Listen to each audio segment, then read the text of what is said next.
Hello, this is Dr. Moore, and I wanted to give you some examples of how to solve problems using dimensional analysis. This is also known as the factor label method.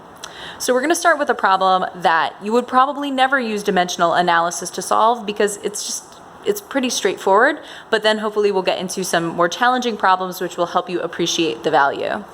So the first problem we're going to solve is this one. How many inches is 6.5 feet? And then they give us the conversion that 1 foot is equal to 12 inches. So perhaps the hardest part about solving a problem using dimensional analysis is figuring out what number to start with. It's usually the number that you want to know something about. And so in this case, it's 6.5 feet because the question is, how many inches is this? So we're going to start with 6.5 feet. And we're going to include the units because the whole brilliance of dimensional analysis is that by including the units throughout your calculations, you make sure that you get everything set up in the right place. So we start with 6.5 feet and we're trying to convert that into inches. So we're going to take this, the conversion, which tells us that 1 foot is equal to 6 inches.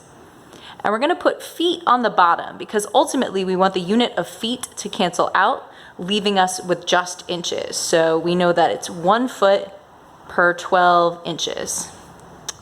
So I've canceled out all of my units. Now I'm just left with this math. So I'm going to show you how I like to approach the math on my calculator. So I'm going to take 6.5 times 12, which gets me 78. And I'm going to include the units that are still left, so 78 inches. And then in my denominator, I just have the number 1. Of course, anything divided by 1 is just itself. So my final answer is 78 inches.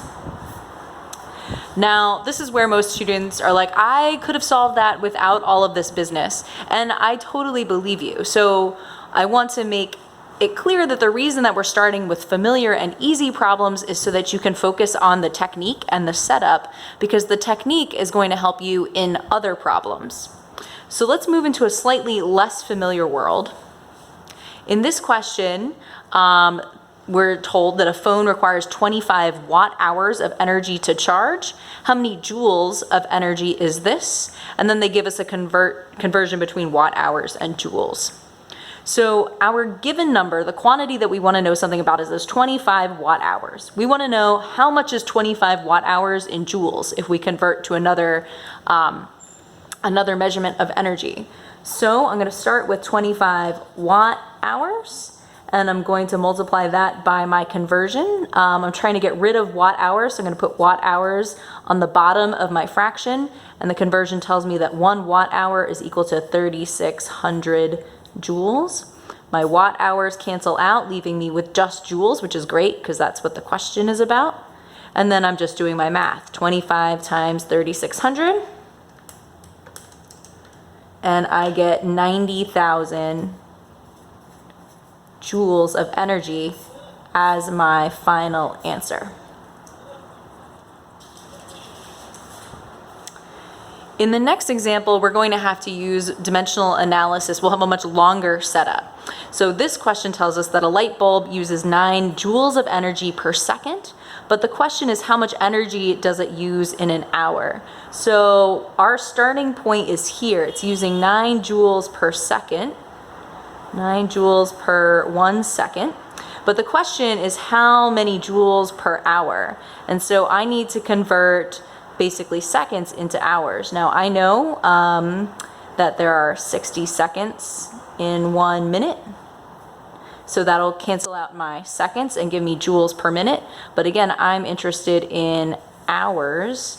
And I also know that there are 60 minutes in 1 hour. So now my minutes will cancel out. And when I multiply across, I'll get the number of joules per hour. So I'm going to multiply 9 times 60 times 60. That gives me 32400 joules. And across the bottom, it's just 1 times 1 times 1. So that's just going to be 1 hour. And so my final answer is 32,400 joules per 1 hour. And then in my last example, we've got a microwave oven. It uses 1,500 joules of energy per second. The question is, how many watt hours of energy would it use when I cook my food for 3 minutes? So my given, I'm going to start with 3 minutes as my given because that's the number that's not a rate. So 3 minutes times, well, I'm going to need to convert minutes into seconds in order for that to make sense with the rest of the problem. So I know that 1 minute is 60 seconds. And then minutes cancel out, and I'm trying to do something with seconds. I see that I've got seconds here. So it's 1,500 joules per 1 second. So my seconds will cancel out. And then the last thing I need to do is convert joules into watt hours. And so for my earlier problem, using both, I know that the conversion is that 1 watt hour is 3,600 joules. So I'm going to put joules on the bottom, so that will cancel out.